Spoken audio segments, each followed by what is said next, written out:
Les amis, on va suivre notre guide du côté de Toulouse. Wow!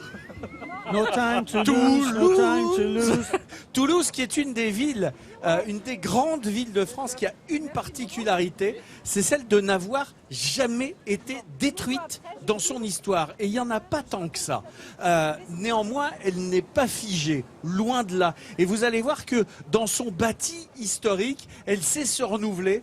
Exemple par le concret avec la Halle aux Grains, qui est devenue une salle de spectacle réputée dans le monde entier, et les anciens abattoirs, devenus un musée d'art contemporain tout aussi connu. Surnommée la Ville Rose, Toulouse est riche d'un patrimoine bâti exceptionnel. Cependant, elle a su s'adapter à la modernité grâce à la reconversion de certains bâtiments de manière étonnante, à l'image de la Halle aux Grains. En 1974, le chef d'orchestre Michel Plasson dirige ici l'intégrale des symphonies et concertos de Beethoven. Une série de concerts qui scellent le destin du lieu. Cet événement, Thierry Dargoubet, l'actuel délégué général de l'orchestre, s'en souvient comme si c'était hier.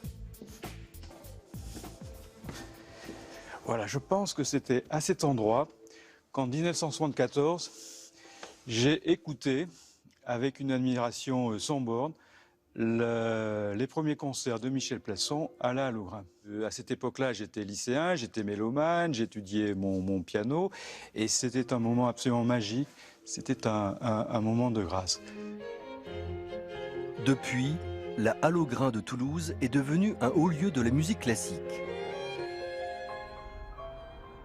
De l'autre côté de la Garonne, sur la rive gauche, il est un passé que l'on a voulu oublier. Derrière les murs de l'actuel musée des Arts modernes, sommeille une histoire de sang. De 1825 à 1987, ce bâtiment abritait les abattoirs de la ville. Rémi Papillot est l'architecte qui leur a donné une nouvelle vie, et pour lui, les transformer en musée fut un défi. Tous les Toulousains qui connaissaient les abattoirs et les amis me disaient « mais qu'est-ce que vous allez pouvoir faire sur ce truc-là ? Ça sent le sang, l'urine, la mort. » Du coup, on a voulu effacer ça pour rentrer plutôt dans l'abstraction du plan basilical.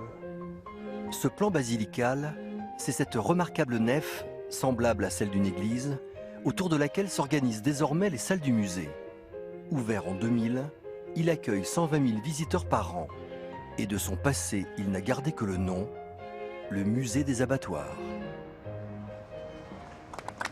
Les abattoirs, c'est un musée absolument magique et magnifique. La Halle aux Grains, c'est un endroit qui a été, on l'a dit, créé par un immense chef d'orchestre. Et puis alors, Michael, en parlant musique, vous avez, démarré avec un groupe de musique à Toulouse, me semble-t-il, qui s'appelait Week-end Millionnaire, n'est-ce pas? Je crois voilà. En fait, c'était après Typhoon.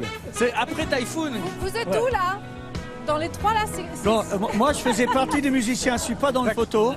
Je regrette. Mais c'est grâce à Week-end Millionnaire que j'ai découvert un studio qui s'appelle le studio Condorcet, où j'ai enregistré la plupart de mes albums.